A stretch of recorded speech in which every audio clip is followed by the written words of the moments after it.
Hello, beloved listeners, and welcome to Snake People at the Movies, film criticism by people who actually like film. Join us as we dive into movies we love, movies we respect, and movies we wish we could unsee. It's a podcast where we talk about growing up and living queer, nerdy, and depressed online and at the cinema. From the kids who imprinted on Dr. McCoy at an impressionable age, it's Sneeple at the Movies. I'm Matty. And I'm Ezra. It's just the two of us. We can make it if we try. It's just the two of us. Helena is AWOL this week. And, she is, as the fucking post goes, like 85% of our impulse control, apparently. So, this week, we're here to, commit some self-care by not fucking talking about the Oscars because they haven't happened yet. And instead, we're going to talk about some highlights from the filmography of Mr. Karl Urban, who is not, I swear to God, I almost just was like, Mr. Karl Urban, fucking OBE or some shit. He's not, like, part of another order of knighthood except in my heart. And who has the knighthood of people I love. Yeah, the knighthood of people I love. Who has been in a great many movies of high octane enthusiasm but dubious quality, is how I'm gonna put it. I have had a 3-day whirlwind of poor quality movies that he has been in at various levels of ruling. Yeah. This episode is also about movies that might not be good, but they rule, because, you know what? Like I said, I don't know. This makes it sound like Helen is, like, the disciplinary one of us, which she is absolutely categorically not. I just get to make fun of her because she's not here. She loves Merlin, like BBC Merlin, like she has, even if she was trying, she would not have a leg to stand on here. But this is what, you know what, we wanted to watch. We had a chance to hang out on Tuesday. We decided to watch fucking Priest 2011 for some goddamn reason. And then because we wanted to. Because, I don't know. Sometimes you just gotta, like, follow your bliss or whatever. So this episode is 2/3 of the Sneeple just hopping on the internet and following our fucking bliss. Yep. Come along. Did you already talk about how this is our self-care episode, ever having to talk about the Oscars, which haven't happened yet? Yeah. Okay. There's a spiel. I kind of just ran my mouth while you were dealing with the young master. So have fun listening to that later. I will. Thank you. Yeah. It's good. I'm excited. This is like, they each got to pick something for their birthday. And my birthday is in the summer, so that's not actually happening, and I didn't really pick this on my own. It was kind of a joint decision, but this is my episode. No, that's not true. I just have a big old crush on him, so I feel, yeah. I had this, it was very funny realizing that, like, at one point I had been desperately attracted to Karl Urban, and now I'm like, I understand why, but he doesn't really do it for me anymore. But that's also because apparently the primary thing I find attractive in men these days is literally halfway between Elliot from The Magicians and Taliesin Jaffe, so, like, I don't really know what's going on there. You are good and valid, and I love and respect you. Thank you.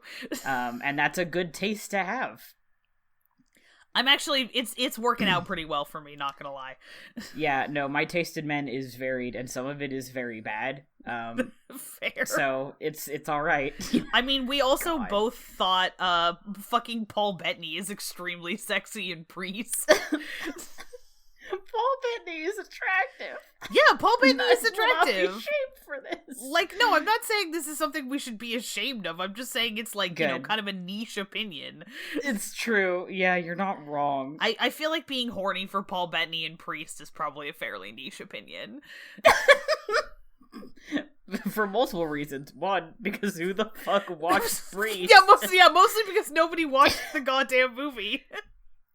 Which we have now done multiple times. We've done it twice. Yeah. And I would watch it again, Anyway. I do not doubt that we will watch that film again. Hey, beloved listeners, go... I mean, Yeah, no, I'm gonna go recommend this. Go get your hands on Priest, the 2011 film based on a Korean graphic novel, which I know absolutely diddly squat about. Yeah, me neither. The art style is cool. Yeah, the art style looked rad as hell.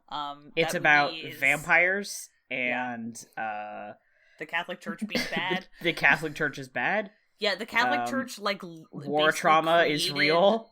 Yeah, like a weird riff on Dark City, the 1997 cult classic, which I actually do uncategorically recommend. Like, you should watch that movie because it's really fucking good. I really need to see it. Yeah, I really think you're gonna enjoy the shit out of it. Yeah, for sure. I'll probably we should do an episode on Dark City at some point. Because it whips. I would like to do an episode that's a double feature on Dark City and Terry Gilliam's Brazil. I also have not seen Brazil.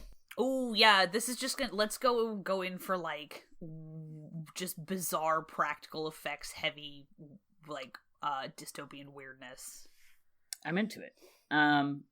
Did you do your what we seen? No, I'm gonna do it right here because what I said before we started recording was, did I see anything? I don't know. I'm thinking I need to take notes on my own life like it's a D&D session, which I think is called a diary.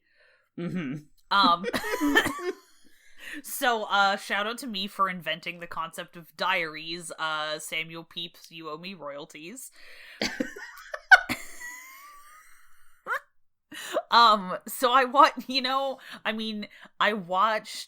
started watching that, October Faction show on, it's either October Faction or October Fraction. I think it's Faction.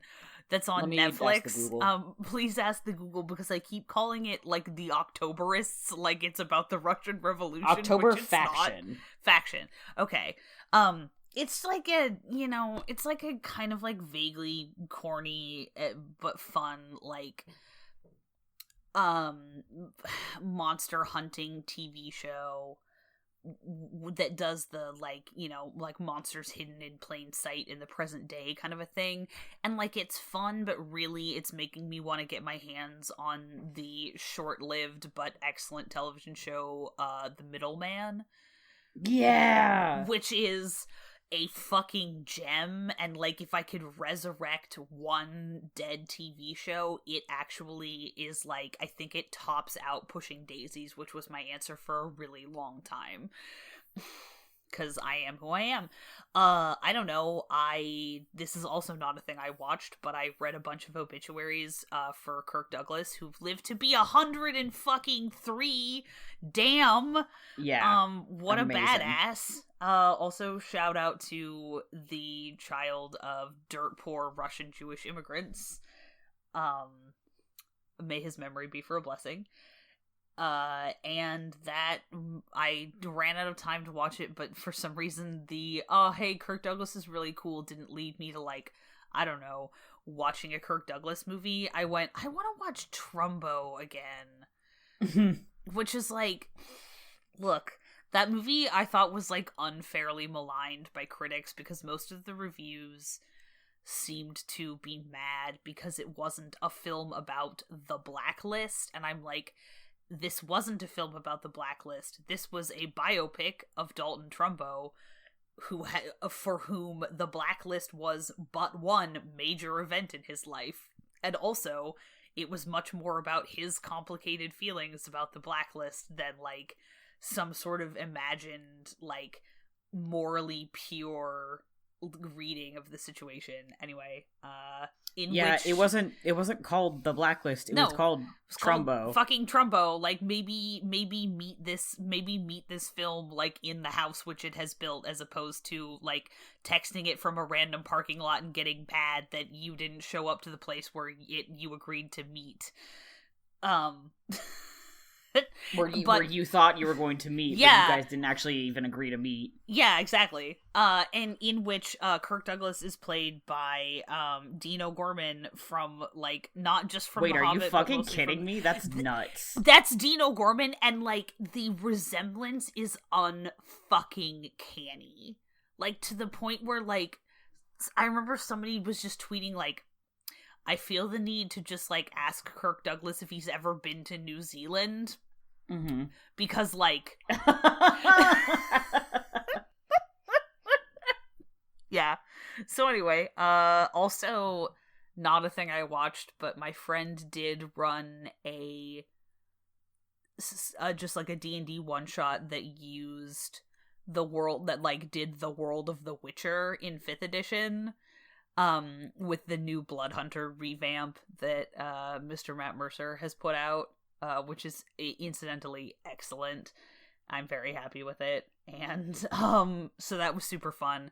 I got to play a 7 charisma gnome witcher named Pontelmark with a terrible Russian accent.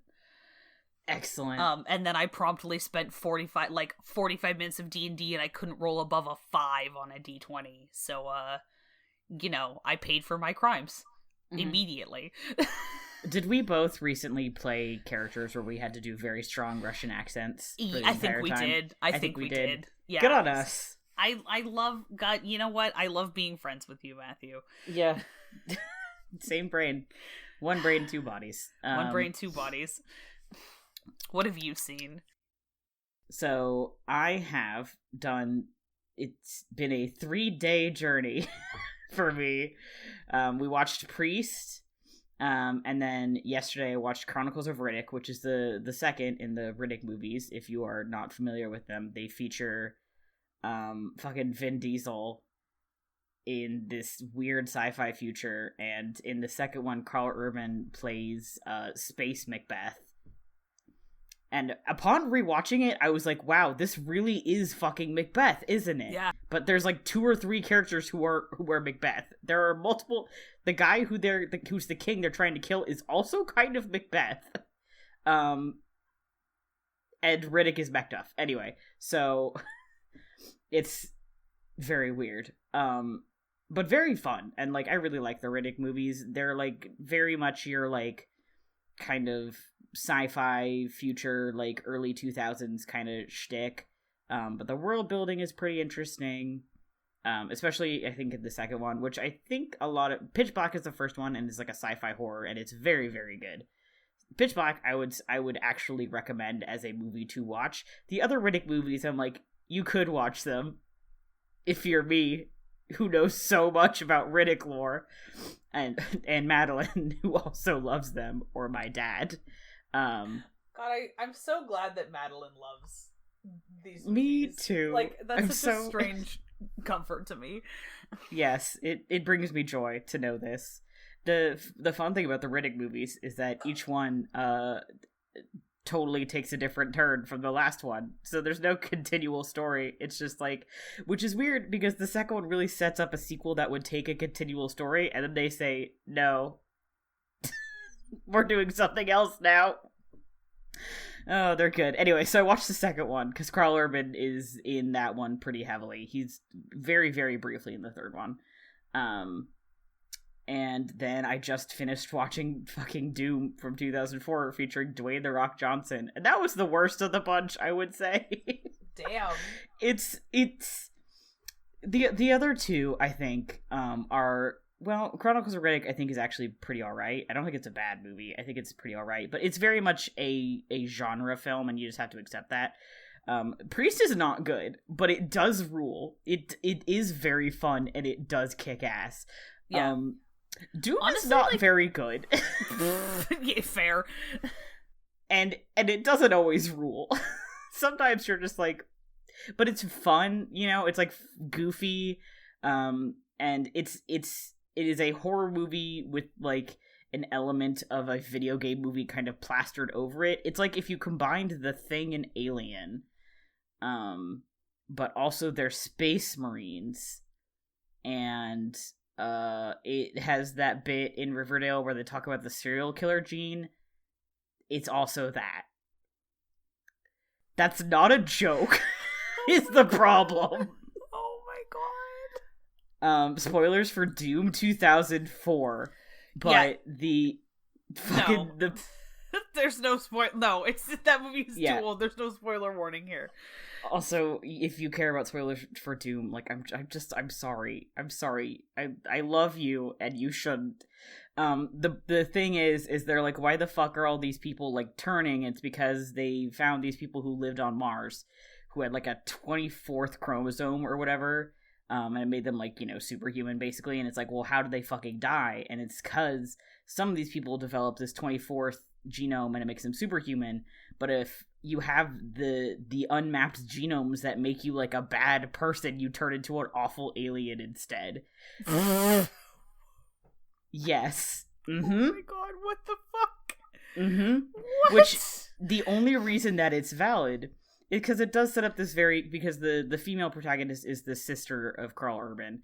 Okay. And they do have this actually where both of them are really just fucking selling it. And it's like, this is the best bit of acting in this whole movie, where he's like, I'm dying, but you can't inject me with the genome. I know. Because I'm going to turn into a monster, like I'm not a good person. And she, like, they have been estranged for like 10 years. And she just grips his arm and stares at him and says, "You're my brother, I know you," and injects him anyway. Maddie.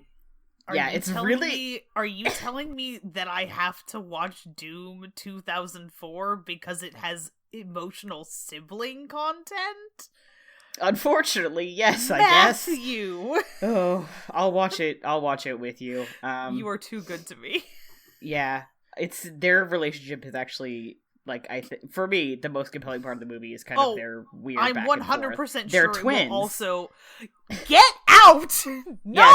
Yeah, she's 2 minutes older. They do not look anything alike. I don't care. It's very cute. I'm so sorry, that was so loud. Remind me I'll get into this later, why I have to send you these things, but remind me that I have some fic to send you. Okay. Anyway, so I watched those three, and then I watched Castle in the Sky, you know, the Ghibli movie. I watched it last week because it's good, and I wanted to see it, and I cried a bunch because I didn't cry because that movie is sad, though it does have its moments. I cried because that movie is so goddamn gorgeous, it blows your socks off. I want to watch Spirited Away. Yes. I think Castle in the Sky is one of the more, I don't want to say underrated, but I feel like it doesn't get as much chatter as some of the other Ghibli movies, which is sad to me because it's the one I watched the most growing up, and it's really, really wonderful. Apparently he based it off of like Welsh stuff. Like he like went to... I'm not remembering the story very well. Anyway, it involves a lot of, like, mining towns and, like, the environment. You know, that kind of stuff. You know, The government is evil. Oh, yes. Yeah. Morally ambiguous pirate families who help the kids out anyway. It's good. Yeah. We love to see it. So that's what I watched, is I watched 3 bad movies and 1 very good movie. Let's talk about Karl Urban. Let's talk about Karl Urban. Fuck. I didn't watch Star Trek Beyond, and both of us said we wanted to, but I was like, I have to watch Riddick and Doom because they're so bad. And I haven't seen them in a while, but I have seen Star Trek Beyond and Dread recently, so I was like, I need to watch these other ones. But Star Trek Beyond is so fucking good. It's just, that movie has so much respect for the journey that its characters have gone on to get to that point, and like the growth that they've gone through, and it's so committed to just like giving like delivering like an action-packed film that also gives those characters space to just like feel like fully realized people in a way that I feel like the first 2 kind of just didn't as much. Like, as much as I loved Star Trek 2009, like... No. It's very much an action kind of Yeah, that movie is just, situation. Like, dialed up to 11 kind of all of the time. Yes, which is fine, but Beyond definitely feels a lot more... I don't want to say meditative, necessarily. But it takes the time to ruminate on what does it mean for them to be here at this point in their lives doing this thing.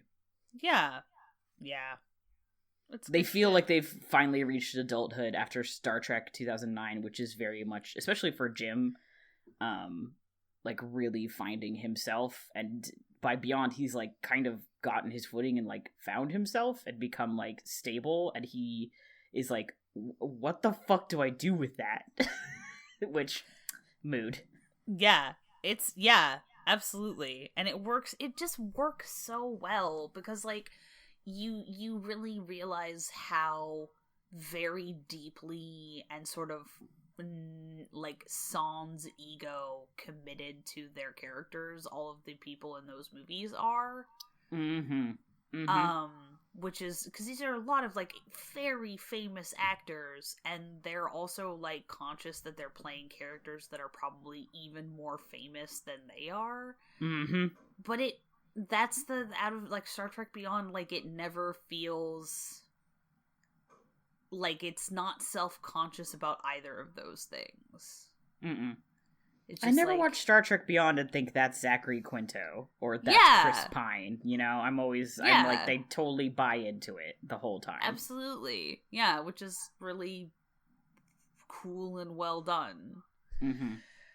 I love how Karl Urban's been in like a handful of like extremely good movies and then just been in like a shit ton of deeply, deeply suspect movies.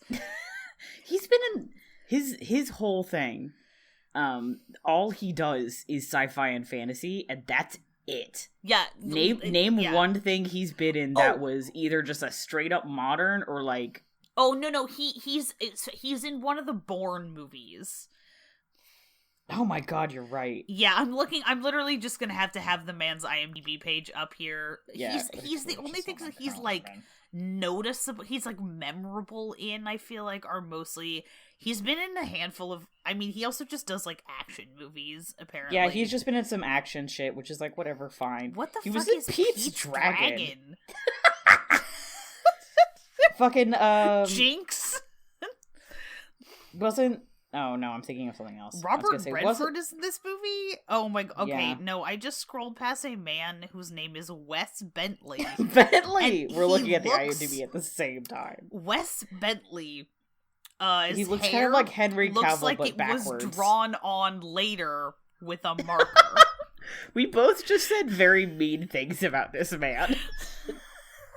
And I'm sorry to him. He probably doesn't deserve it. I'm sure he's a lovely person, but also, like, he doesn't look like a real person, and he does indeed look like discount Henry Cavill.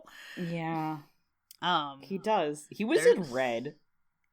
Yeah. He's been in a bunch of stuff. Good for him. Karl Urban's been in a shitload of movies that He was in Ghost Ship. Yeah, he's been in a shitload of movies that I don't care about, a shitload of movies that aren't good, but I enjoy the fuck out of them, and then, like, Star Trek, The Avengers, and Lord of the Rings, and you're like, what? Yeah, he keeps getting parts in, like, some of the, like, biggest nerd phenomena movies that hit our culture. Yeah. Like, he just shows up and he's like, hello, I'm Karl Urban, and I'm from New Zealand, and they're like, we love you, bitch. Come here. I mean, like, part of it is, like, the man can commit to anything. Yes. I said in the... Oh, sorry, go ahead. He just has so much, like, fucking 1930s schlocky B-movie energy, but in a good way. Yeah, it's incredible. He's very good at acting with a very small part of his face. Yeah. And also acting when his face has got to be in a grimace the entire time. Or you can't see, or like all the ones where he's wearing a helmet. Like, he's really good at acting wearing a helmet. Yeah. Which is like a very high in demand. It's like a very particular skill set, but it's actually like really important. Yeah. Look. Dredd? I feel like the fact that I love Dredd would not Let's talk about Dredd. I feel like me, Ezra, like, if you know me in certain contexts in my life, the knowledge that I genuinely love the film Dredd would be like a surprise to some people. I love that movie, and it's very good. Only a small part of it is because Donald Gleason is like sad and gets the shit beat out of him. It's true. That's like 15% of why I like that movie, and then an additional like 35 is because of how fucking hot Lena Headey is in that. Mm-hmm. But also just like, I love Dread. It's good. It's like, it's paced really well, which I know is something that I like constantly talk about on the show, because like that's my current kick, is like good pacing. But that movie is like exactly as long as it needs to be. It holds your attention. It has satisfying ups and downs. It like knows how to draw out tension for just long enough to make the action sequences like punchy instead of kind of ramming them all into each other.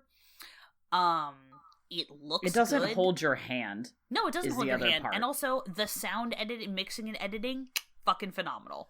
Mm-hmm. It's really really good. Very, very good. No, you're okay. It's very neatly contained, which is something you can't say for a lot of movies, in that like this entire movie takes place in one building in a city that literally spans like states. It takes place in one building, and it never feels claustrophobic. It never feels like boring. The whole plot is like Die Hard but backwards. Like, they're just trying to go up the whole time. They're trying to get to the top floor. Like, that's the whole thing, is they just want to get to the top floor. That's the whole plot of the movie. I mean, you know, there's different iterations of what that means. You know, there's like, we gotta find this person, we gotta figure out what's going on here. You know, there's different kind of like goals that end up building to that goal. But like it's very impressive that they take something as kind of clean as that. It's a very clean movie. And when I say that, I don't mean the aesthetic, because Mega City 1 is fucking disgusting. Yeah. And the world of Dread is fucking disgusting. I mean, in that, like, everything is pretty, it's very tight. It's purposeful. Yeah. It's neatly put together. Yes. Not to say that Dread does not go in for the dramatic at times, because boy, those slow-mo sequences, but they still serve to convey something. Yeah. God, it's so... Oh, Dread is definitely a movie that you will want to go to Does the Dog Die for. It is pretty gory. Yeah. You know, it is about like drug abuse and like gang violence, and you know, it's not great.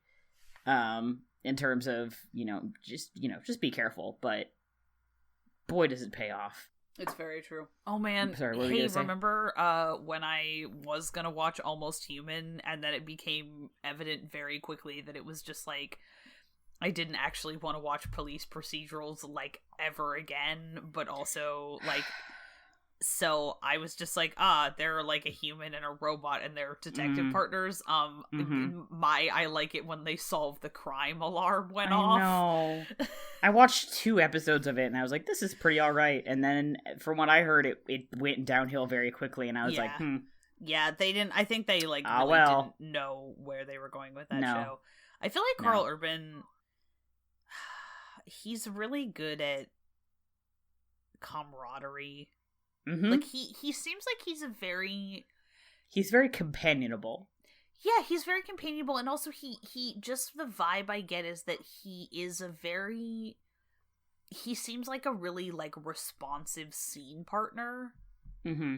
It always like he makes a really good supporting actor in the true sense of like a supporting performance, where I feel like a lot of times like he's really good at like giving people a lot of different stuff to bounce off of, or being really like plastic in terms of like bouncing off of other people.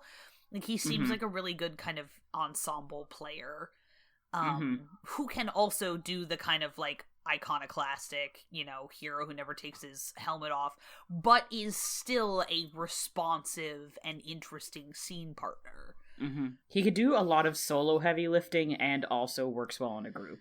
Yeah, what? I just saw the fucking poster for Ghost Ship and I'm laughing my actual ass off. It's so good, right? I'm so sorry. Oh, and I know that I'm pretty sure that it says like Sea of Evil or something, but it just says like Sea Evil. Ghost Ship.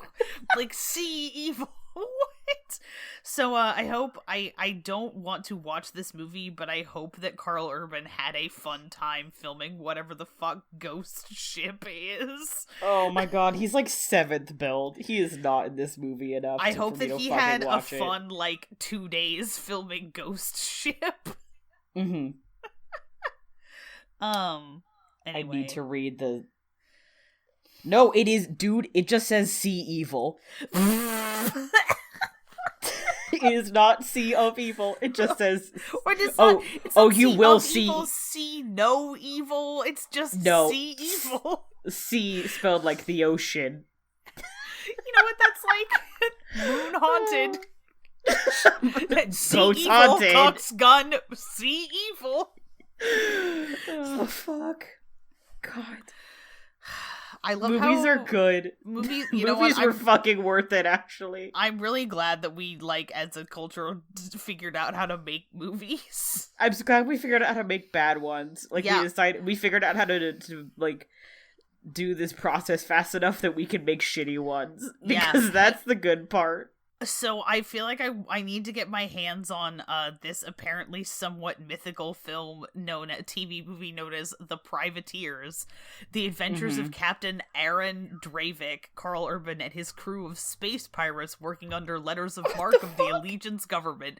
They're space pirates, but like the government-sanctioned kind. You gotta love it. Yeah, I'm into it. Oh god, it says watch on... No, that's something else that I can watch on Prime Video. I got really excited for a second. He played, like, 5 different people in Xena. Yeah, that's because, that was the fact that, New Zealand was operating under the old school Doctor Who principle of there's only 14 working actors available at any given time, and, like, we have to just keep reusing them. But instead of doing that in 1972, they were doing it in, like, 1995. Almost the year 2000, yeah. Through 2001, yeah, because he's also in Hercules. I mean, to be fair, as Cupid, that's one of his signature roles. Which I just love it. As opposed to, I mean, there are also just, like, objectively not that many people, like, human beings living in New Zealand, and I don't think you get very good screen performances out of sheep. No. Not yet, anyway. I think they're working on it. I'm sure they are. What the fuck does that mean? I don't know. We did warn people that this episode might be a little weird considering the fact that Helen is not here. I know. The thing about not having one of us is that at some point, like, there's a give and take of who becomes, like, the sensible one. Yeah. And that only works if there's all 3 of us. It's not like there's somebody who's consistently the sensible one. Yeah, we have to have all 3 of us to pass around the sensible brain cell. No matter which one of the 3 of us is gone, that person automatically becomes because they're 80% of our impulse control. Yeah. Yeah. I think she's getting mad about the Oscar votes right now. Which she good, is, which her. Fucking I mean, obviously, I almost said stop listening to this. No, keep listening to this. We're funny, but also check out. She won't be tweeting about that anymore. Go check out @Fortin Bros and just scroll through her fucking timeline because Helen is going to be mad about the Oscars, like, from now until she dies, but mostly until they happen. Yeah, until Kingdom Come, and you should just check out her Oscar commentary because it's fucking funny as hell. Yes, absolutely. Boy. I don't even remember what we were talking about. Why didn't Rinnick win an Oscar? Why didn't Priest win an Oscar? What were the Oscars in 2011 like? I mean, I feel like part of the reason that Priest probably didn't win an Oscar is because I don't think anyone saw it. God, you're right. I can't believe I'm looking up the 2012 Priest? Oscars. Thank you. Thank you for doing that for me because I was about to do it and I was like, that's too far. Oh yeah, this was the year that The Artist won everything. Ugh. Fine. Which is like, okay, sure, I guess. I mean, Rango won Best Animated Feature, and, like, I'm really mad because I never wanted to think about that movie ever again.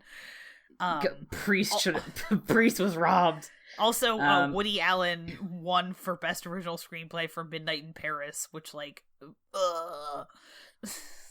should have fucking gone to... Well, Priest actually would have been Best Adapted Screenplay. Anyway, so... not even a special effects nom. Anyway, do you want to talk about the difference between movies that are good and movies that rule? Or do we want to tell the brought to you by tequila story? That was what I was going to suggest. Let's do that first, because that was I think the beginning of me being like, oh, I have a crush on this man. Was it? Why did we go see that panel? So was it because Star Trek had come out? Yeah, because it was was it over Star Trek? It was about it was because of Star Trek, because that was we should figure out what year that was, because this was at Emerald City, and it was the only year I ever went to Emerald City as a con goer rather than someone who works. And this will be my 5th year working, I think. Yeah. Okay, so we met in 2013. Yeah, it was 2014. It would have been Were we still in the dorms? No, because we wasn't when we were still in the dorms. After we moved out. Then it would have been 2015. Oh, was it 2015? Yes. Okay. Because we moved out of the dorms in 2014. That math doesn't work out, because if this is your 5th Emerald City, this is my 5th year. 2020, so 2020, 2019, 2018, 2020. Yeah, okay, never mind. So yeah, it was 2015. Yes. Was that after Into Darkness came out? That must have been after Into Darkness then. Hold on. Yeah, God, we still went to go see him. Yeah, well, yeah, that's because he was basically wasn't in that movie, which means that I don't blame him for its crimes. Yes. 2013, so yes, this would have been recently after Into Darkness. So we went to Emerald City. Sorry, hold on. Brief interlude. There's an interview of him out there with who is he standing with? Hold on. He's with another cast member of the Star Trek movies. And they're like, what is your favorite Star Trek movie that you're not in? Because John Cho, that's who he's with. Yes, yeah. What, your favorite Star Trek movie you're not in? Because he's well known for being a Star Trek fan. And he just says Into Darkness, and there's this pause, and then him and John Cho just fucking crack up. And it's so good. So good. I think about that gift set all the time. Anyway, so we went to go see him, Emerald City 2015. At a panel, which was also notable for being... like right before Welcome to Night Vale got huge, because also they like weren't even like, they had a booth, but it wasn't even like in the main hall. No, it was downstairs. Yeah, they had a booth like downstairs. We got pictures with them for free, dressed as the two people as the hooded figures. Yeah, and I was Cecil. You were Cecil. And I bring this up mainly because I actually just recently found my Do Not Approach hoodie. Well, yeah, and I gave it, so I was like, I'm never going to wear this again, but I have a friend who still likes Night Vale, so I gave it to her. So, shout out to Lindia. You don't listen to this podcast, but that's fine. Who I like, it genuinely is. Who now owns my homemade hooded figers, Welcome to Night Vale hoodie. Yeah, God, we spent a lot of time on those. Anyway, so Emerald City 2015. Yeah, so I had never been to a con. I had like basically never been to a con before. Oh yes, I had never been to a con first before. Con. It was baby's first con because I just like didn't grow up. Like, I was a nerd as a young adult, like a kid and a young adult, but like nobody, not that like my parents weren't particularly nerdy. Like, I didn't have anybody to take me to that kind of stuff. And like the I feel like maybe like stuff like Komori-con and Sakura-con are definitely like, you get more just like groups of like not particularly accompanied like 15-year-olds and shit. Yes, Emerald City has that. That is exactly now. what I did. Yeah, but they didn't. I was 15 in fucking like 20. I just forgot how to do math. Like 2007 or something, and so like Emerald City Comic-Con in 2007, like. That was not a place that you went by yourself. No, it was not a place that I would have gone by myself at 15, and also it didn't I wasn't a comics fan, and that was really before comic cons became pop culture cons. Like, that was the time where there were a lot more, like, fandom specific cons, and they weren't in Seattle. You know, they were in either they were like in California, Chicago, or New York. So even if I'd wanted to go to these cons, or London, you know, if I'd wanted to go to like a Star Trek con or like a Sherlock Holmes con or something like that, like, yeah, I didn't have Emerald any way City. of getting there. Seattle only had SOC and Emerald City at the time. I don't think PAX was around yet. Nope, and I wasn't interested in any you of wouldn't the have stuff gone that to happened PAX anyway. I wouldn't have gone to PAX, and I had no reason to go to SakuraCon. So, anyway, so this was my first ever con experience, which was great, incidentally. But, I had never really, like, been to a celebrity panel before, so I had no idea what to, like, I knew what to expect because I'd, like, watched videos, but I was also just, like, I get really bad secondhand embarrassment, and sometimes con panels, like, fall into that category. I still don't like to go to con panels. It's like, I was thinking about it, and I kept being like, oh, maybe I should try to, like, get a ticket to a day when, like, Crit Roll's gonna be there, and I'm like, The Crit Roll one was actually fine last year. I'm sure the Crit Roll one is fine, but also, like, it's Crit Roll, like, that's a very different, like, everybody who's involved with that show, like, would go to a con as a fan, you know, like, and has. So it's a little bit of a different dynamic, I feel like. Yeah. But anyway, so Karl Urban. So he is, first of all, does a great panel. The guy is like super animated, great, you know, command of the space, really very funny, very generous with his answers. And everything, but he's also, like, he was, like, pacing about the stage the entire time. He's moving around, he's very amped, and he's also, like, very upfront about the fact that he's fairly hungover. Like, and he kept he kept just being like, this panel is brought to you by tequila. Like, that was, like, the running joke of that fucking panel. That, as I recall, it got to the point where the crowd would be like, tequila! Yeah, every time he would go, brought to you by, and everyone would go, tequila! This was like, it wasn't even 90 minutes. It was the big stage. Yeah, it was a big stage. But it was like... it took like 20 minutes like less than 20 minutes for him to have the whole room doing this call and response thing. It was great, because I was, like, super weirded out and, like, nervous about the concept, and I was like, oh god, like, I don't even want to try to ask a question, but, like, what if people, like, ask weird questions or something? But he was just, like, I know, like, I knew that it was an obligation, but it felt like, even if he felt like it was an obligation, he also felt like he had found a way to have fun with it. And that was just, like, an attitude toward fame in a nerdy context that I really admire.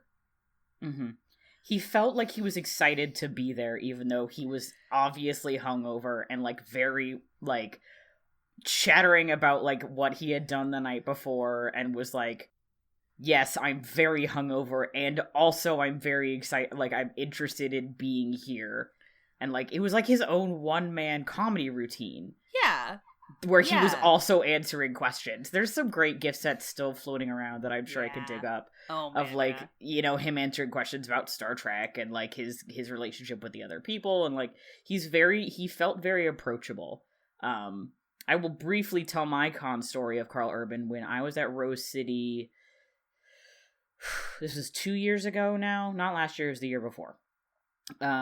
Where Karl Urban was there and he was doing photos and signings, and I was like, yeah, I'll get a photo with that motherfucker. Bad idea. I don't remember what happened. That's not true. I remember some of it.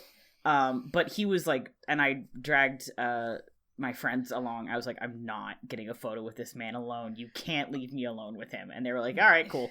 Yeah, but he was, like, very nice, very approachable, like, very personable. I didn't feel like, obviously, with those kinds of things, you are going through a line, you're going through fast, but it didn't feel like that. He felt like he was very engaged with each person, which is, you know, not something that these folks are obligated to do. This is their time, and I absolutely respect not wanting to do that. But he did, and it, it was pretty fucking cool. And I was beet red the whole time. I've seen those pictures, and I love you so much because you are just like a tomato. It's incredible. I do not look at those photos because I am so embarrassed about them, but it's still, fine. I find them incredibly endearing. Yes. But that's because you're my best friend. You're my best friend and you love me despite my horrible setbacks. And the fact that someone makes fun of me for having a crush on Karl Urban and I turn bright red. So... It's quite cute, actually. It's very, like, you have big schoolboy crush energy about this one specific thing, and I love it. I know, it's true. I don't have this reaction to, like, literally any other celeb. It's awful. It's my curse and my burden. Yeah, so this is, every time Karl Urban comes up, inevitably one of us goes like, tequila! Tequila!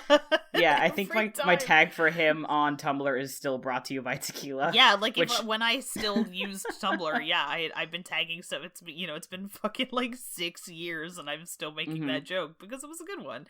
And it was a really good and, like, welcoming entry into the idea of going to cons for me. Yeah, absolutely.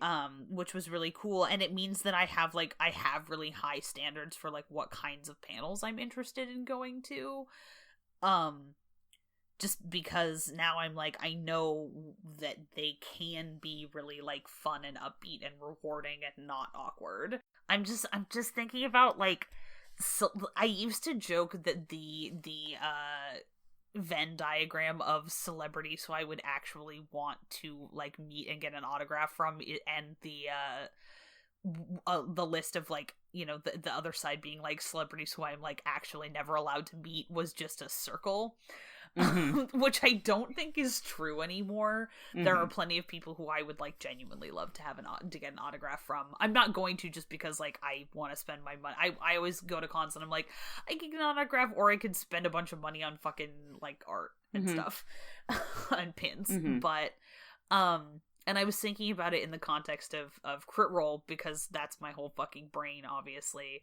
And I was like, yeah, like I think like I could be like chill, and like it would be fun to like say thank you to a couple of them in person for just being like, like, hey, Liam O'Brien, like your like like your generosity of storytelling has like helped me kind of like, thanks for letting me borrow your D&D characters to work through my own emotional issues, kind of a thing.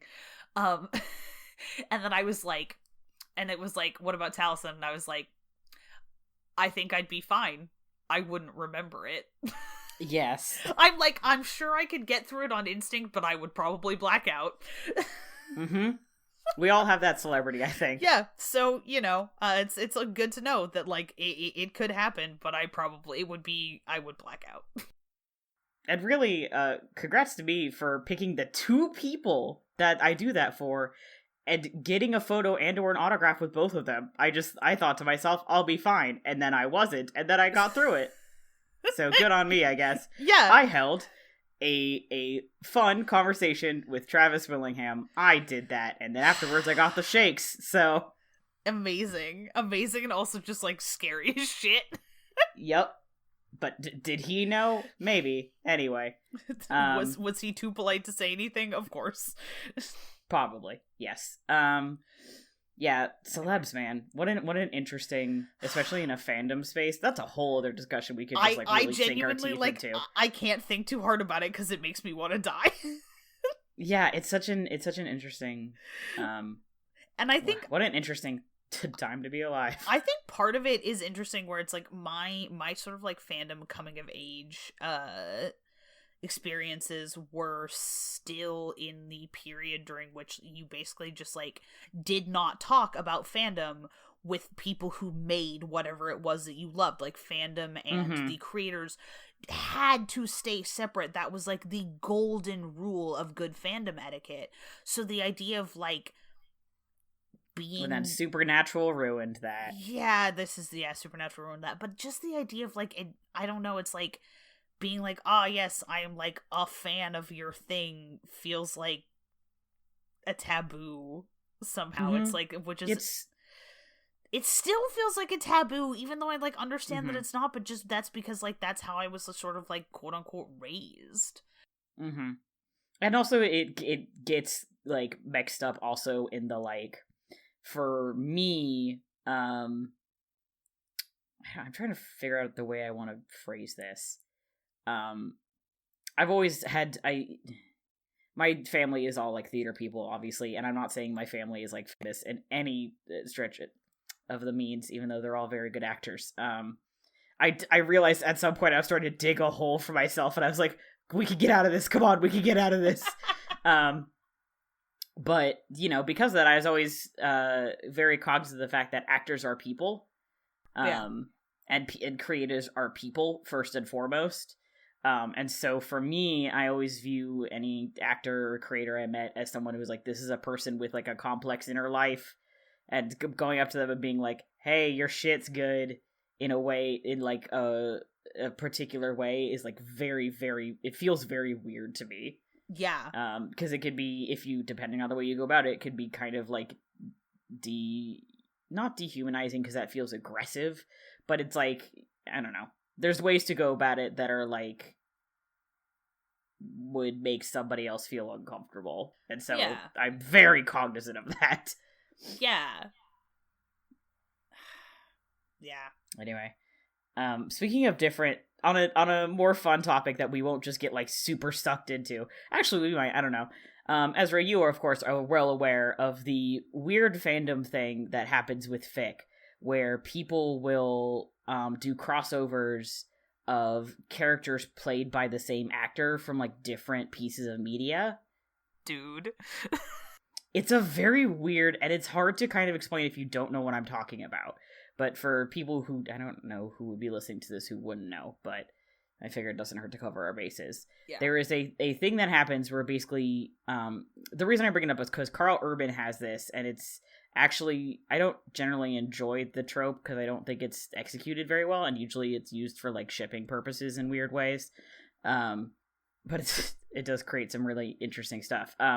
For Karl Urban, he's been in Dread, he's been in Doom, he's been in Riddick, you know, he's been in a lot of sci-fi stuff, sci-fi like dystopian or horror in a lot of ways that can cross over in interesting ways. So there's a lot of great fic. I mentioned that I had to send some of the stuff to Ezra, where the Doom guy, Karl Urban literally plays Doom guy.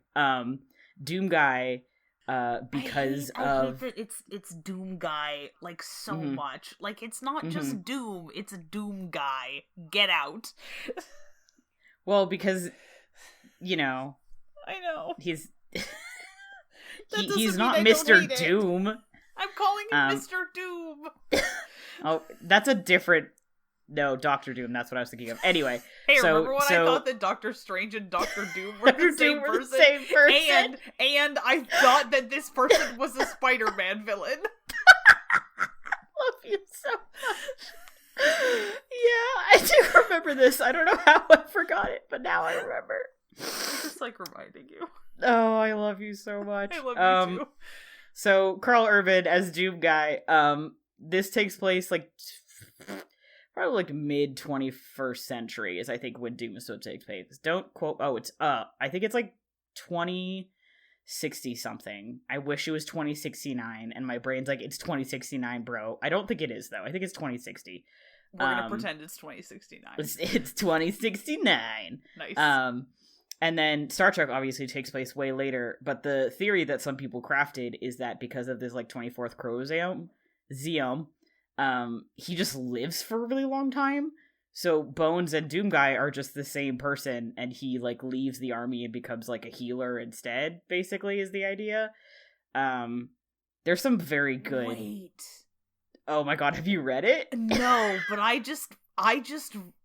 you just clarified something that has been confusing to me for 11 entire years. Oh, now can you expand upon this? Since Star Trek 2009 came out, there have been fics that are tagged Reaper Exclamation point, bones. Yes, that's what it is. Yeah, okay, Maddie, this whole fucking Did you think it was the fucking Overwatch guy? I thought it was... No, it's worse than that. I thought it was the Reapers from Dead Like Me. I thought it was like, in which Bones is a Reaper, and I went, that's kind of odd, and I scrolled on by, because they were never tagged as crossovers. Yeah. The technical name for that, I believe, and this is a fandom taxonomy argument, there's a difference between a crossover and a fusion, and I would say that is a fusion, not a crossover. But also, this was the Wild West days of LiveJournal and fuck your tagging system. So, today I learned... Live on the air. Yeah, that's recorded for fucking posterity. Yeah, so there you go. I got you covered. Yeah, so that's what that fucking meant, is that Doom guy is Bones. Oh my god. Wow. There's a couple of actually pretty good ones that I'll dig up for you. Oh, I'm and sure you don't need to know shit about Doom about. I'm sure they're great. I just my tiny mind is blown. Yeah. I have an interesting thing to say about that phenomenon, which is it's interesting when this happens a lot, and some of them are weirder than others. And mostly because, first of all, this is a situation where I think the first one is always going to be the weirdest, which is people really liked the chemistry that Sam and Dean had on Supernatural, but they didn't want to write incest fic, so they started shipping the actors, and didn't create RPF, but they kind of created RPF, which is fascinating. They didn't create RPF because Lord of the Rings fandom had done it way before. Also, LOTRPS was a thing. Bandom. Oh yeah. There was it was basically LOTRPS and Bandom. But they sort of also, it's like fucking Convergent Evolution or whatever, where you have two very similar things that evolve without any interaction between the two. I feel like it was totally fair. They independently created the concept of RPF again. And yes, it's like they invented buses again, but instead it was real people shipping, which I'm not gonna we're you know what, I'm not gonna talk about my opinions on RPF on this show, cuz that's why I have a private Twitter, where I can say whatever I want. Yeah, don't make people uncomfortable. Yeah. Yes, most important rule. I think of anything. Rule. Try very hard not to make people uncomfortable. Be excellent to each other. Yeah, be excellent to each other. But anyway, so the most recent one that I think is fucking hilarious is people really liked the chemistry that Dino Gorman and Aidan Turner had in the Hobbit movies, but yes! They were like, no. I think this is the primo. Thanks. This is the primo example of this trope, and also Tom Hiddleston and Chris Hemsworth. Oh yeah, there were their characters from different stuff. Yeah, their characters from different stuff bounced around a lot, but people had to reach for the Hobbit ones because neither Aidan Turner nor Dino Gorman were particularly well-established actors at the time. And so you ended up with two very interesting ones. One, which was Aidan Turner's character from Poldark, with Dino Gorman had been in a TV movie adaptation of Treasure Island. Wait, are you fucking kidding me? I never heard about this one. Go into the Poldark tag. Go into the Poldark tag on AO3 and filter by / relationships. Relationships. Absolutely not. I only want to hear about this from you. I'm I never actually read any of it, but it was the only thing that people could find where the time periods were even vaguely similar, which they're completely not. Poldark takes place in the 1780s or 1790s. God, really? That far like, back? Yeah, because he comes back from fighting in the American War of Independence. Okay. And it bleeds into, it's like the 1780s and 1790s, and fucking Treasure Island is like in 1650 or something. And the pirate dude is immortal. Yeah, apparently I don't even fucking know. Yeah. Those ones I never really read any of, but weirdly enough, the one that was actually good, which I can't believe that I'm about to admit to this, that I read an amount of this on air, but you know what? It was high quality fiction. Was Mitchell from Being Human, and Dino Gorman's character from a New Zealand like TV show called The Almighty Johnsons. That's what it was. I can never remember what it's called. Yeah, it's it's such a bizarre title where they play a family of he's part of a family of brothers who are the sort of like low-powered reincarnations of Norse gods. And he plays the god of poetry. That's what it is. And so the idea was that, like, people came up with all of these interesting things where, like, okay, so he's, like, part god, like, maybe he could be in a relationship with a vampire, and, like, it wouldn't, like, it's like a, you know, like, you won't be able to hurt me as easily kind of a thing. And, like, man, I hate to say it, but some of it was actually, like, very well written, because both of their characters are fundamentally pretty shitty people who also keep having really bad things happen to them, and so you're like, I have empathy for you, but also you're a shitty person. And so sometimes, you know, so you got some of that just thing where you're like, like, you're like two bad people who are bad for each other, but it's fun to watch. Yeah, you gotta love it.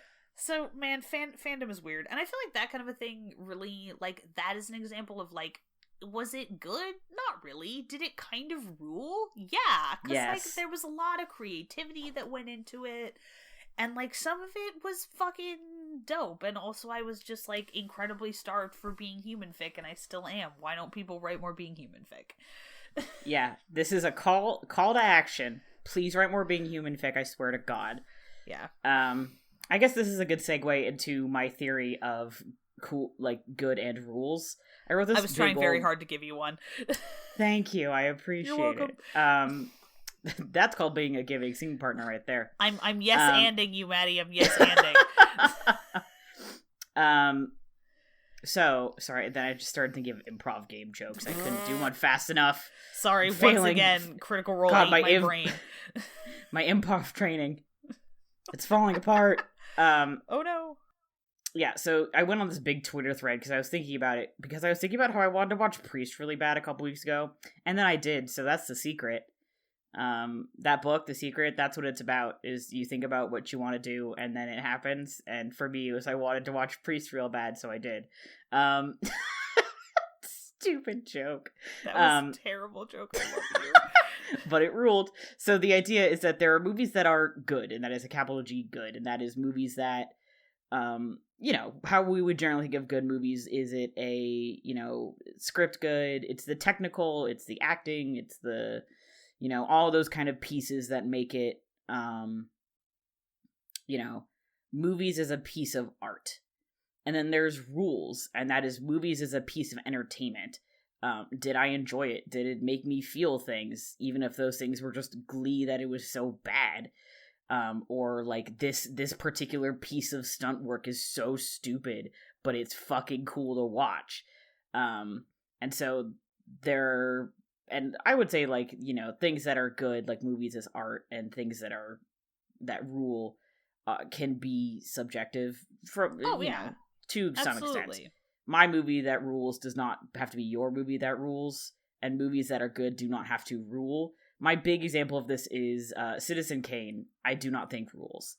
I personally don't enjoy it very much. But I have to acknowledge begrudgingly that it is a good movie, and it had quite an impact on both film at the time and kind of what cinema would become.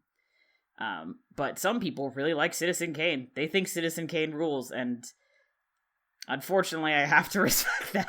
Yeah. Or, you know, for me, I think Priest fucking rules. That movie is so so dumb in so many ways. And at it one is... point, nothing that happens in that movie makes any sense because the whole thing operates based on rule of cool. Yes, like they just did the coolest thing they could think of. Paul Bettany is reading a piece out of the Bible, and the fucking golden retriever sheriff he's not actually a golden retriever, but he's like a, you know, big golden retriever energy. He's the human equivalent of a golden retriever with a gun. Yeah. He's like, that, how the fuck is that gonna, maybe it isn't him. Someone's like, how the fuck is that gonna help? And Paul Bettany, like, smacks up the book and up fly a bunch of crosses, which turn into fucking shuriken, and he kicks them at vampires. Just fucking kicks ass. It's so stupid. It looks so cool. Oh, it's so good. And like, there's this great overhead shot, and you can see that like the book has these like indents cut into it, like the way you used to store weed, but it's cross shurikens. Implying that he isn't actually reading the book, he's just reciting it from memory to be a dramatic motherfucker. Yeah, like, literally everything that happens in that movie is just fucking, like, they have whatever big fucking crosses tattooed on their face. Yeah.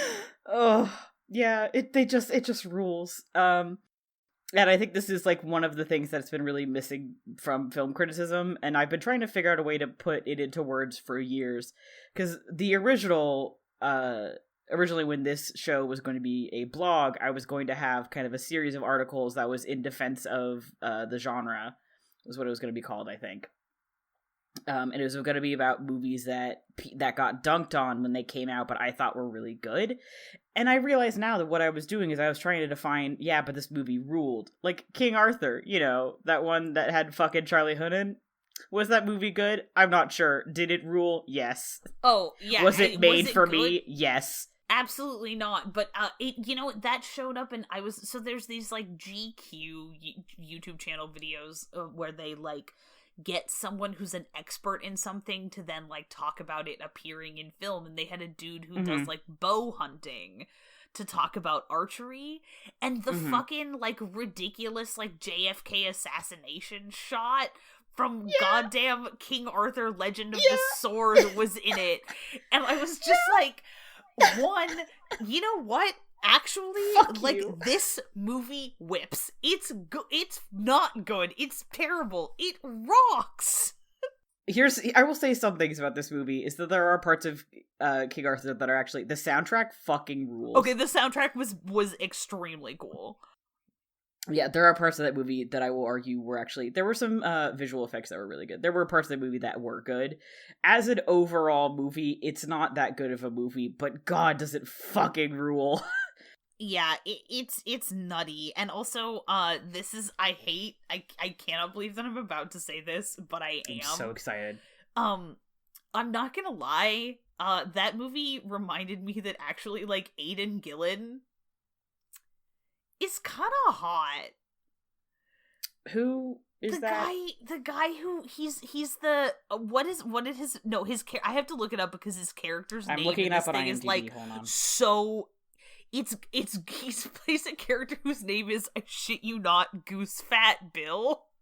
Oh, no. He is super hot. Yeah, I agree. He's the one who makes the incredible JFK assassination. Yeah, he's the archer. Clearly, I was going to be in love with him. And also, I just also realized that is this, like, right literally just now, is that I very badly need him to play Ben Mendelsohn's brother. Yes, that is also. That's why I think he's hot. Because he looks like Ben Mendelsohn. I think Ben Mendelsohn's hot. It looks like, and Ben Mendelsohn looks like him. They do. They should absolutely play relations. They look like siblings. Yeah. Oops. Yeah. So I would say this is like, if someone tries to give you shit about a movie you like and it's, you know, not necessarily good, you could be like, yeah, but it rules. And they'll be like, what the fuck does that mean? And you could be like, that it didn't have to be good. It kicked ass and it was fun to watch and it made me feel a thing. Therefore, it rules. Movies that are good and rules. Castle in the Sky. Yes. That movie fucking rules, and also it's good. The Mummy. The Mummy is good and rules. Yeah. National Treasure. Not good. Not good. Does rule. But it rules. Don't at me on Twitter. I love National Treasure more than you could ever know. But it's not very good. Okay. And it took me years to say that. Speaking of Aidan Gillen, I feel like apparently there's a History Channel show now that's called Project Blue Book. A tough U.S. Air Force officer and a skeptical scientist investigate UFO and alien conspiracies as Cold War paranoia spreads. It's like the X-Files, like, with less women. Oh god, but look at his mustache, though. He's the skeptical scientist, and I'm just gonna assume that he's banging the tough U.S. Air Force officer. I mean, clearly. Or at the very least, at some point, the squishy scientist is gonna be put in danger, and the Air Force officer's gonna get, like, freaked out about it, and I'm gonna lose my shit. I like one trope. I like when they solve the crime. I like when they do the crime. And I like when one of them is in danger and the other one, who pretends not to care, does very much care. Especially when they usually call each other by their last names or their titles, and one of them gets put in danger and the other one calls them by their first name. I'm looking at you, Full Metal Alchemist Brotherhood. I'm so glad that you've been experiencing this. He called her Elizabeth and I screamed. I'm just so happy for you. My friends Logan and Una can attest to this. He said it and I shrieked, did he call her Elizabeth? And we had to pause the Netflix replay. You know, but you're right and I love you. Thank you. You know, speaking of that trope, do you remember in Into Darkness where they did the reverse of that? Because that sucked. Yeah. Oh man. And they did it twice? Yes, I remember this. Did you mean like the only part of Into Darkness that was actually that worth was good? Mm-hmm. Yes. Mm-hmm. Oh, and the comment and the not very veiled at all joke about Bones being good at fingering people. Yes, yeah. The parts that had Karl Urban, it were good. Yeah, exactly. Which was like incredibly puerile, but also like he does have nice hands, and felt like a shout out to the fact that like DeForest Kelley, may he rest in peace, had just like the most exquisite forearms. Mm-hmm. Which was why he was like, you know, everybody on that ship is wearing long sleeves except for DeForest Kelley, who's out here, and you're like, it would be a crime to put long sleeves on that man. It's true. You can't hide those guns. No, they're just so good. Anyway. Justice for reboot Star Trek. They should have had those on Karl Urban too, but whatever, I guess. Yeah, I can't believe I'm gonna go find this fucking Project Blue Book show. It looks really dumb. Let me know how it is. I will trust you. Okay, yeah. But the problem with that is, like, what if it turns out to be good and then I drag you into watching it? I'm gonna be mad at you, but I'll do it. I'll do it for you. Okay. I'm trying to think if there was anything else. I feel like we didn't talk actually about Karl Urban that much, but, you know, we covered a lot of different important topics. There's a lot going on. Yeah, I mean, I don't know. Do I need to take like 3 minutes to talk about how good he is as Eomer? Because he's incredibly good as Eomer. Oh my god, we didn't fucking talk about Lord of the Rings at all. We are saving all of our Lord of the Rings energy for the Lord of the Rings series of episodes. Yes. Lord of the Rings summary, you heard it here first. No, he's so... I love Eomer so fucking much. Thing about Karl Urban. So we have talked on the show before about actors who look like they like either do or do not look like they know what an iPhone is. Oh yes, the magic of Karl Urban can do both. He is equally believable as someone who like doesn't know what fucking what's a good like who comes from a society that hasn't discovered gunpowder. And as someone who has an iPhone, like, wired into his brain. Yes. Yeah, he works for both, like, medieval level of technology fantasy settings and, like, futuristic sci-fi settings. It's very cool. Yes. Yeah, it's really, you know, he does a lot of, he's like a very particular set of things that like not many other people are doing that he's very good at. I find that to be very impressive. Yeah. Good on him. I haven't seen The Boys yet. I'm going to say that first. I think I do actually want to watch it. I was kind of going back and forth there because it kind of seemed like kind of that like edgy superheroes thing, but I've had some people that I trust tell me that it's actually worth watching, so I think I'm going to give it a go. Okay, yeah, let me know how it is. We could trade shows that may or may not be good. Yeah, there you go. Sounds good. Yeah. Let the man do more comedies. They always be like, he should be action man, grim, dark. And I'm like, he is very good at that, and I do love him doing that. And also in real life, he's very, very funny. He's incredibly funny. This, the Google Doc has a line that literally just says, has he ever been in a rom-com? Star Trek The First does not count. Yeah, I was gonna say, I'm sorry, did you think we were gonna get to the end of this episode without me calling you out on that line? Think again. I've been picking at this Google off for 2 days, and it has and I'm the, like, Helen isn't here, so she hasn't done a bunch of stuff in it. Ezra was like, I'm just gonna go with it, which is, like, great. But that means that it's all full of me just saying whatever the fuck I wanted, because nobody was around to stop me, including something which I'm gonna have to post a screen cap of on Twitter, like, right now, so it will have been posted when you listen to this, last week.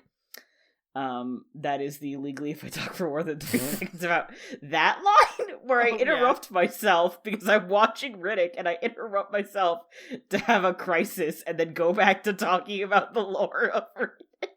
It's really good because it feels like you are live texting it to me, but instead you are putting it into the Google Doc. In a Google Doc, yeah. There's a couple of points where I do stuff like that.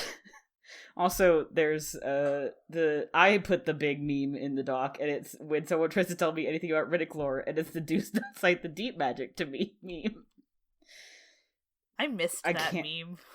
Oh, it's really good, and I feel like it's underutilized. I think it's utilized enough, because if it was utilized more, I'd be sick of it. But it's utilized enough that every time I see it, I'm like, yes, this is very, very good. I feel like my fun thing with it is that, and I said this before we were recording, my brain likes to try to mash up that meme with I did my waiting 12 years of it in Azkaban, but it's like when it's like an argument that I've like been over before, like for instance anything to do with the Les Mis fandom, where I'm just like, do not cite the discourse to me. I did my discourse 12 years of it in Azkaban. So yeah, I don't know where I'm going with this. Possibly to the end of this recording. Yes, I think so. I think we're petering out here. Just to wrap it up, Karl Urban, I think it's time. I respect you. Thanks, Karl Urban. I adore you. Our man in the extreme south, Karl Urban. One time, I mentioned this on like the double space episode, but one time an interviewer was like, hey, did you hear there's going to be another Star Trek? And if he was like, mate, if I had $5 for every time said there was going to be another Star Trek, I would have paid off my mortgage by now. And that was very sexy of him to say that. Yeah. And the interviewer was like, fair enough. Anyway, it just moved on. Oh, bless. Do more comedies. Do more stuff where you play Space Macbeth. Yeah. And make Dredd 2. Where the fuck is Dredd 2? I know he wants to make it. And I know the director wants to make it, so where the fuck is it? So anyway. So since we have a history of calling for things on this podcast and then like speaking them into being, Dredd 2. Yeah. Yeah. So with that put out into the universe, I would like to thank you all for hanging out with us here on Steeple at the Movies from the Infinity Break Network. Check out infinitybreak.net for more awesome content, and come hit us up on Twitter at people_snake, or shoot us an email at sneepleatthemovies@gmail.com. Our amazing music was done by Johnny Ronaldo, who you can find at Johnny Ronaldo on Twitter. Our super snazzy logo was designed by Bethany Luthold. You can find her at bethanyluthold.wixsite.com. That is LEUTHOLD.WIX site.com. If you got a subject you want to hear us talk about, a movie you absolutely think we need to see, or your list of celebs that you can never meet, come say hello. Also, if you can, please leave a review on iTunes and share the show with any friends who think would enjoy it. Any way you can help us spread the news helps us so much, and we very much appreciate it. We are coming up on our 1-year anniversary. Our first episode ever was released on February 14th of last year. Unfortunately, with the way that the weeks, because the joke was, don't spend Valentine's Day with a loved one, spend it with us. Yeah. We just thought that was really funny, and we were right. The way the weeks work out, we're not going to be releasing on the actual day, obviously, because that's the Friday. But we're not going to be on the week of our 1 year. So I think the next episode, fingers crossed, is going to be our 1 year anniversary. I don't promise anything. But we're certainly going to try and do that. So yeah, we've been doing this for almost a year. For those who have stuck around, we really appreciate it. And we love you guys. But that also means that if you have anybody who you think would like the show, we've got a pretty decent backlog of stuff that they can just kind of pick their way through and see if they like it. And get ready for kind of this upcoming year of Sneeple. We've got some really exciting stuff planned that I'm sure we'll talk about more next episode. So, yeah, stick around. And as always, thank you for listening, and we will see you at the movies.